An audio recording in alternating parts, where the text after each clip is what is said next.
ఎంతో ఆశగా వచ్చే అర్జీదారులకు ఇవాళ ప్రజావాణిలో నిరాశ ఎదురైంది. ఉదయం 11:30 దాటినా ఉన్నతాధికారులు ఎవరూ రాకపోవడంతో పలు ప్రాంతాల నుండి వచ్చిన అర్జీదారులు వారి కోసం నిరీక్షించాల్సిన దుస్థితి నెలకొంది.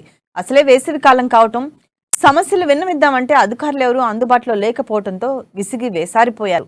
కేవలం కింది స్థాయి సిబ్బందే ప్రజావాణికి హాజరు కావడంతో తమ గోడు ఎవరికి చెప్పాలో తెలియక కొందరు వెనుదిరిగిపోయారు. ముఖ్యంగా వృద్ధులు, చిన్నపిల్లలతో వచ్చిన వారు అవస్థలు పడ్డారు. చివరకు 11:30 అడిషనల్ కలెక్టర్ నటరాజన్ అక్కడికి వచ్చి పలు సమస్యలపై అర్జీలను స్వీకరించారు. పింఛన్లు, డబుల్ బెడ్రూమ్ ఇళ్లు, భూ సంబంధిత సమస్యలతో పాటు ఇతర అనేక అర్జీలపై సమర్పించారు. వికలాంగ పెన్షన్స్ అదేవిధంగా 57 సంవత్సరాలు నిండినటువంటి వృద్ధులను తోల్చుకొని రావడం జరిగింది. వచ్చి 2-3 గంటలకు కావస్తున్నా ఇప్పటి వరకు జిల్లా కలెక్టర్ గారు రాలేదు. మరియు జిల్లా కలెక్టర్ గారికి మేము ఒకటే విన్నవించడం జరుగుతుంది.